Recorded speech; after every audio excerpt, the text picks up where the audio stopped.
Hi, and welcome to the first in a series of videos on topics in thermodynamics. Today's topic is the ideal gas, which is a simple mathematical model of a gas, um, but is actually a pretty accurate approximation to real physical gases like the air in this room. Uh, the ideal gas model is useful not only because it's an accurate physical approximation, but because its simplicity makes it a very useful tool to keep in mind and use as an example when studying the laws of thermodynamics, which can sometimes get a little tricky. Um, Today's video is focused mainly on the definition and some formal properties of the ideal gas, and the theme of the presentation is that if we use our knowledge of Newtonian mechanics and study the motions of the little molecules which make up the gas, and we analyze them carefully enough, then that alone is enough to tell us about the macroscopic properties of the gas as a whole. Okay, so enjoy. An ideal gas consists of a very large number of very small molecules moving around in some kind of container which don't interact with each other at all. This container has some volume, V, which we call the volume of the gas, and the bouncing molecules exert a pressure on the walls of the container, which is the pressure of the gas. The number of molecules is really very large, 10 to the 23 being a typical number. A fourth state variable called temperature tells you how hot the gas is. These four variables are what we use to describe the state of the gas, and the ideal gas law relates them. We can derive this law by carefully analyzing the gas contained in a cube of side length L. Consider a single molecule of the gas moving in the horizontal direction, which we'll call the x direction. When the molecule hits this wall on the right-hand side, it will bounce back and the x component of its velocity will be exactly reversed. We can compute the force that the wall exerted on the molecule to cause this change in velocity by first writing down the change in momentum of the molecule, which is 2mvx, m being the mass of the molecule. After hitting the wall, the molecule will bounce back and forth in the box and hit the wall again after time delta t equals 2L over Vx, and this will repeat indefinitely. The force that the wall exerts on the molecule averaged over many bounces is just delta p over delta t, or mvx squared over L, and this is equal in magnitude to the force exerted on the wall by the molecule. The pressure on the wall is equal to the total force from all of the molecules on the wall, which is the number of molecules times the average force per molecule, which I'm denoting by angle brackets F, divided by the area of the wall. The area of the wall is just L squared, and the average force per molecule is just the molecular mass m, which is the same for all the molecules, times the average of Vx squared, again denoted by angle brackets, divided by L.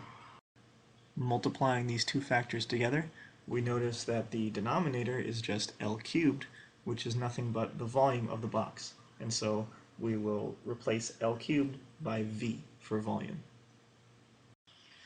This mv squared should remind you of kinetic energy. So let's write down the translational kinetic energy of a single molecule. That's the familiar formula 1/2 mv squared.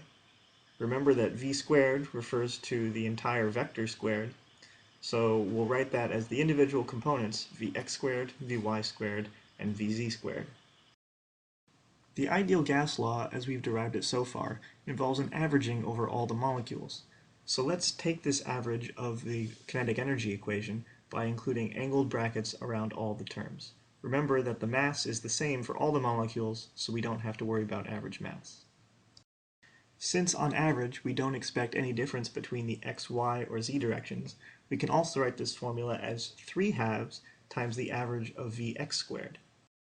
We can solve this equation for the average Vx squared and write the ideal gas law as pressure times volume equals 2/3 times the number of molecules times the average translational kinetic energy. At this point, we're ready to introduce the last state variable, temperature, by taking this 2/3 average kinetic energy factor and just defining it to be some constant K times the temperature of the system. Thus we find the final formula of the ideal gas law, PV equals nKT. To summarize, we find these two important formulas for the ideal gas, PV equals nKT and average translational kinetic energy equals 3/2 kT.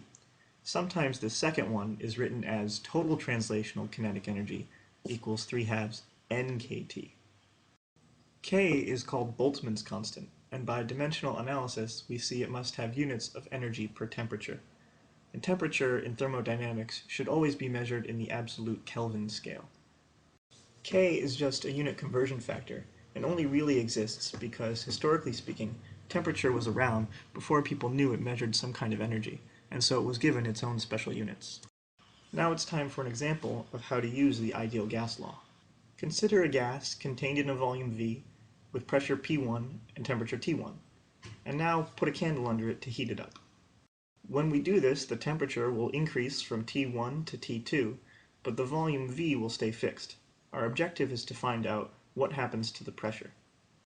We start by writing down the ideal gas law, PV equals nkt, and then rearrange the formula such that everything that changes is on the left-hand side, and everything that stays the same is on the right-hand side.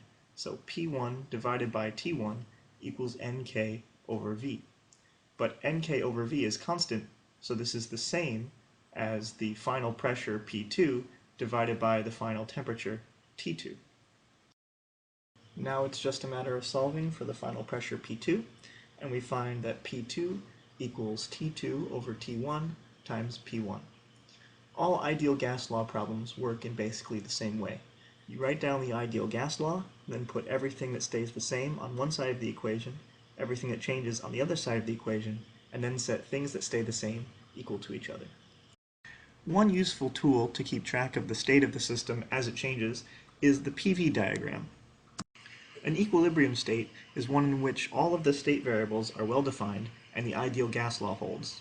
These are the states which can be plotted on the PV plane. Every point on the PV plane corresponds to a state with a particular pressure and volume. A horizontal line means changing the state at constant pressure. That's called an isobaric process. A vertical line means changing the state at constant volume, like the previous example, and that's called isovolumetric or isochoric.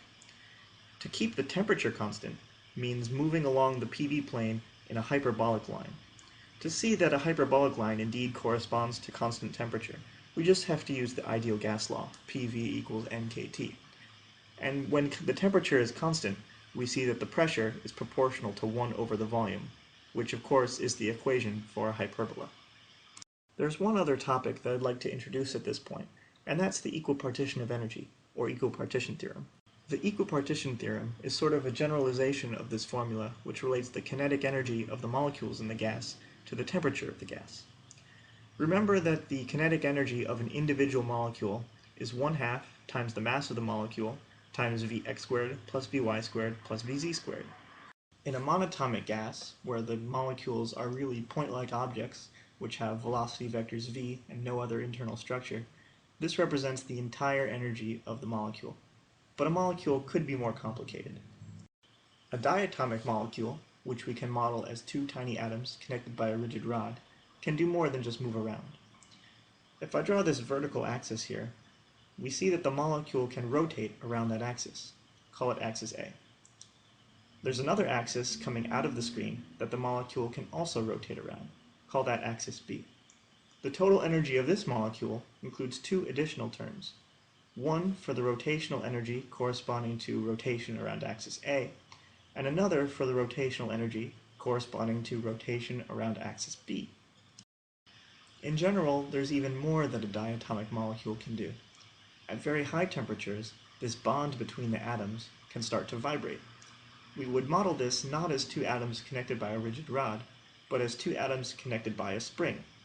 And we have to include even more terms corresponding to vibration of that spring. There's one which is the kinetic energy of the vibration, which I'll call 1/2 mu squared, and another which is the potential energy of the spring as it vibrates, which is 1/2 kl squared. This k here is supposed to be the spring constant, not Boltzmann's constant. So the total energy of the molecule contains many terms, the number of which depends on the structure of the molecule. Monatomic gases contain 3 terms, diatomic contain 5, and diatomic at high temperatures contains 7. The number of terms in the total energy of a molecule is called the number of degrees of freedom. or number of quadratic degrees of freedom. The equipartition theorem says that on average, each degree of freedom of the molecules in the gas gets 1/2 kT of energy, and so the total internal energy of the gas, which accounts for all of the gas's possible motions, is equal to the number of degrees of freedom d divided by 2 times the number of molecules n times k times t. Okay, that was the ideal gas. And with that tool at our disposal, we are now ready to attack the laws of thermodynamics, which we will do next time. All right, see you then.